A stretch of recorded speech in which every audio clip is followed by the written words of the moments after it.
Society में myth ये है कि मैंने जी सफाई कराई तो मेरे दांत लूज हो गए, हाँ, ये मैंने बहुत देखा। जबकि ऐसा नहीं है। उस पेशेंट में मोस्ट ऑफ टाइम कैलकुलस इतना जमा होता है कि कैलकुलस की वजह से वो दांत थोड़े से बंद होते हैं। ओके। तो जब वो कैलकुलस, वो जो गंदगी है वो रिमूव कर देते हैं, तो उसको लगता है कि दांतों में गैप क्रिएट हो गई, यानी कि लूज हो गए, तो वो चीज़ उसको रिलेट करते हैं उसके साथ। These are all taboos. ये सोसाइटी में ख़त्म करने की ज़रूरत है, इसके लिए अवेयरनेस की बहुत ज़्यादा ज़रूरत है। अस्सलाम वालेकुम, आप देख रहे हैं रोशन कश्मीर शाह सबरीन के साथ, और मैं एक्सपर्ट एडवाइस का एक और शुमारा लेके आपके पेश खिदमत हूँ। आज हम बात करेंगे, डॉक्टर से जानने की कोशिश करेंगे कि हमारी ओरल हेल्थ जो है उसको हम कैसे ठीक रख सकते हैं, की कोशिश करेंगे कि उनकी तरफ से ओरल हेल्थ को लेकर क्या कुछ एक्सपर्ट एडवाइस है। तो आइए बात करें। अस्सलाम वालेकुम, मैं doctor Mohammad Arif, assistant professor department of prosthodontics, government dental college Srinagar. आपका खैर मकदम है रोशन कश्मीर में। डॉक्टर साहब, सबसे पहला मेरा सवाल आपसे रहेगा कि डेंटल की अगर बात करें तो कितनी इंपॉर्टेंट है हमारे लिए?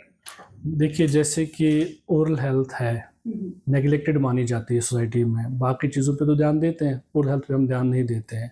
मैं बोलूँगा कि जितना जनरल हेल्थ इंपॉर्टेंट है उतना ही ओरल हेल्थ भी इंपॉर्टेंट है। तो हमें चाहिए कि हम अपने डॉक्टर के पास जाएँ, ओरल हेल्थ को मेंटेन करें। उसके बाद जो हम घर में भी कर सकते हैं वो भी हमें करना चाहिए। देखिए, डेंटिस्ट्री के आधे से ज़्यादा जो सब्जेक्ट्स हैं वो मेडिकल के हैं। हमारा फर्स्ट ईयर, हमारा सेकेंड ईयर जो भी हमें पढ़ाया जाता है वो तो मेडिसिन होता है, यहाँ थर्ड ईयर तक। हम किस तरह बोल सकते हैं अलग है? अलग तो है ही नहीं। तभी तो एक डॉक्टर कंप्लीट बन सकता है जब वो मेडिकल के बहुत सारे सब्जेक्ट्स पढ़ता है। फिर स्पेशलिटी इसकी डेंटिस्ट्री आ जाती है, और डेंटिस्ट्री में भी बहुत सारी स्पेशलिटीज़ है अंदर से, जिसमें एंडोडोंटिक्स है, प्रोस्टोडोंटिक्स है, पेरियोडोंटिक्स है। तो इंटरकनेक्शन है इनका आपस में। हर किसी स्पेशलिटी को समझना बहुत ज़रूरी है, और हर किसी पे अमल करना ही बहुत ज़रूरी है। देखिए, किसी को गम डिजीज़ हो सकते हैं, किसी को केरीज हो सकता है, किसी को पेरोडोंटल इश्यूज हो सकते हैं, या किसी का कोई और इशू हो सकता है डेंटल में। ये सारे हमारे जनरल जो हमारी बॉडी में जितने भी सारे मतलब ऑर्गन्स है, चाहे लिवर हो, हार्ट हो, किडनी हो, लंग्स हो, इस सब में इफेक्ट करते हैं। तो हमारी कोशिश रहनी चाहिए कि जितना भी हम अपने दांतों को, अपने पेरियोडोंटियम को क्लीन रख सकते हैं उतना बेहतर। देखिए, जब भी केरियस स्टार्ट हो जाता है तो हल्का सा एक स्पॉट सा दांतों के ऊपर बन जाता है, जिसको हम नेग्लेक्ट करते हैं। यही स्पॉट आहिस्ता आहिस्ता काला हो जाता है, और ये पहले एनिमल को डिके कर देता है, फिर ये डेंटिन को डिके कर देता है। इस टाइम पे पेशेंट को सेंसिटिविटी फील हो जाती है, पेशेंट इसको इग्नोर कर देता है। फिर जब एनामल भी गया, डेंटिन भी डिके हो गया, तो ये पल्प के आसपास पहुंच जाता है, तो पेशेंट अब पेन स्टार्ट करता है। तो यहाँ पे वो डॉक्टर के पास आने पे मजबूर हो जाता है। यानी कि एडवांस स्टेज जब पहुंच जाता है तो वो डॉक्टर के पास पहुंचता है। कोशिश हमारी ये रहनी चाहिए कि जो ही उसको कोई भी सिम्टम, सेंसिटिविटी की, ब्लीडिंग गम्स की, हैलिटोसिस की, या प्लाक की, कुछ भी हो, तो उसको अपने डॉक्टर के पास विजिट ज़रूर करना चाहिए। हमारे पास आजकल एस्थेटिक फिलिंग्स भी है। पहले तो जो हमारे पास पेशेंट आते थे, मतलब ना ओल्ड एज पेशेंट्स, वो बोलते थे मेरा कर फिलिंग, मैंने फिलिंग की। ऐसे 30 साल पहले वो भी है, जैसे सिल्वर फिलिंग्स की हम बात करते हैं, उनकी स्ट्रेंथ बहुत अच्छी थी, लेकिन वो एस्थेटिक्स नहीं थी। ठीक, उनकी मतलब फ्रंट में हम नहीं लगा सकते थे सामने के दांतों में। अब हमारे पास लाइट क्योर फिलिंग्स है, जीआईसी है, इतनी अच्छी चीज़ फिलिंग्स है। तो हमें आके डॉक्टर के पास एडवाइस लेनी चाहिए कि कौन से दांत में कौन सी फिलिंग लगेगी, तो अकॉर्डिंगली हम वो वाली फिलिंग कर सकते हैं। जब भी हम अपने गम्स को देखते हैं तो हमारे गम्स एकदम फर्म होने चाहिए, हेल्दी होने चाहिए। तो अगर हम हाथ भी लगाएं ना अपने गम्स को, जैसे उंगली से हम टच करते हैं अपने गम को, फर्म होना चाहिए, ये हेल्दी होना चाहिए, पिंक कलर का होना चाहिए। लेकिन जब भी अगर कोई पेशेंट ऐसा हमारे पास आता है जिसको गम डिजीज़ होगी, उसको फॉर श्योर उसका कलर चेंज हो गया होगा, उसको रेडनेस हुई होगी, थोड़ा-सा हाथ लगाने से ब्लीड हो जाता है, अच्छा मुँह से स्मेल आती है, रिसेशन हुआ होता है, प्लाक या डेब्री जमा होता है मुँह में। तो ये सारे सिम्पटम्स ही हैं एक हिसाब से पेशेंट के मुँह में, कि जो पेरियोडोंटियम डिजीज़ की हमें बताता है कि इसको पेरियोडोंटाइटिस हुआ है पेशेंट को। तो जब भी पेशेंट ऐसा फ़ील कर रहा है कि उसको ब्लीडिंग गम्स हो रहा है, हैलिटोसिस हो रहा है, या कोई भी उसका इशू है गम्स में, तो इसका मतलब भी उसको पेरियोडोंटल प्रॉब्लम्स स्टार्ट हो चुके हैं। अगर हम प्रिवेंशन की बात करें तो कैसे हम इस चीज़ को प्रिवेंट कर सकते हैं? प्रिवेंशन के लिए सबसे इम्पोर्टेंट चीज़ है 2 दफ़ा ब्रशिंग करना। मॉर्निंग में ब्रेकफास्ट के बाद, इवनिंग में डिनर के बाद 1 मिनट का ब्रशिंग इज सफिशिएंट।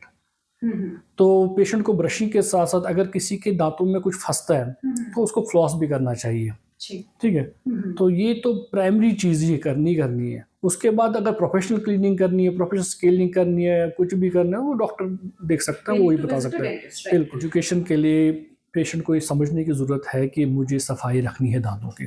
जैसे उसको अपने लिए उठ के नहाना ज़रूरी है, ठीक है, या अपने रूटीन काम करने ज़रूरी है, सेम वे उसको ओरल हाइजीन भी मेंटेन करना ही करना है। उसमें ब्रशिंग तो आएगा ही आएगा, टंग क्लीन आएगा ही आएगा, फ्लॉस आएगा ही आएगा। अच्छा, उसके साथ साथ जो अगर वो क्लोरहेक्स माउथ वॉश वगैरह यूज़ कर सकता है, या जो हम बोलते हैं घर के नुस्खे, नमक वाला पानी, ठीक है, उससे गरारे करेगा तो वो बहुत बेनिफिशियल होता है पेशेंट में, ताकि उसका जो ओरल कैविटी में हाइजीन मेंटेन रहे। बहुत सारी मिथ्स ऐसी है, जैसे पेशेंट आता है बोलता है मेरा जन्म मथर, ठीक है, मुझे नहीं पता उसको क्या कहते हैं, कुछ पढ़वाए, मतलब वो कलमा वगैरह कुछ पढ़वाते हैं या कुछ दांत फूंक देते हैं। लेकिन ऐसे जबकि ऐसा नहीं है, उनने कोई स्टिंग की होती है, रूट कनाल की या कुछ, उसके बाद छोड़ देते हैं।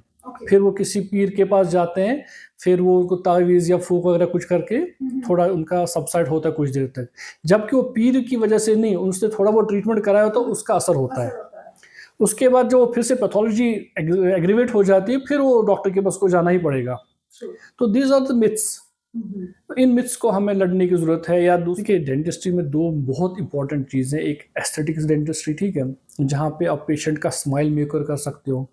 किसी के ऐसे दांत आते हैं क्रोकेड टीथ, आगे पीछे दांत या बाहर दांत निकले हुए, ठीक है, या दांतों के ऊपर दांत, ठीक है, यहाँ से उसके पास टाइम पीरियड कम, मान लीजिए उसकी शादी है या उसको कहीं जाना है स्टेट छोड़ के, तो वो एकदम से चाहता है कि यह कुछ ट्रीटमेंट हो जाए, जिसके लिए हम लैमिनेट, विनियर या फिक्स प्रोस्थेसिस वगैरह दे के उसका स्माइल मेकओवर कर सकते हैं। या अगर उसके पास अच्छा खासा टाइम पीरियड हमारे है अवेलेबल है, तो हम उसका इम्प्लांट वगैरह डाल सकते हैं, जहाँ पे उसमें विद इन बोन हम एक स्क्रू डाल देते हैं, जो बोन के अंदर ऑस्टियोइंटीग्रेट हो जाता है, मतलब बंद हो जाता है।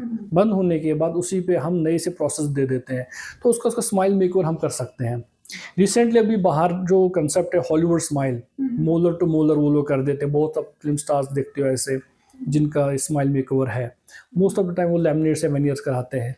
These things are available in dentistry ना, और हम यहाँ पे भी करते हैं ये चीज़ें, कोई नई चीज़ें नहीं है। बहुत सारे पेशेंट ऐसे जिनकी बहुत रिजॉल्व डिजीज होती है, ठीक है, मतलब पेशेंट ऐसा है कि 10 साल से उसके पास दांत ही नहीं थे, उसके बाद से डेंचर पहने थे, अब डेंचर के बाद उसका रीच इतना रिजॉल्व हो चुका है कि लगता है कि यार अब शायद प्रोग्नोसिस वीक है।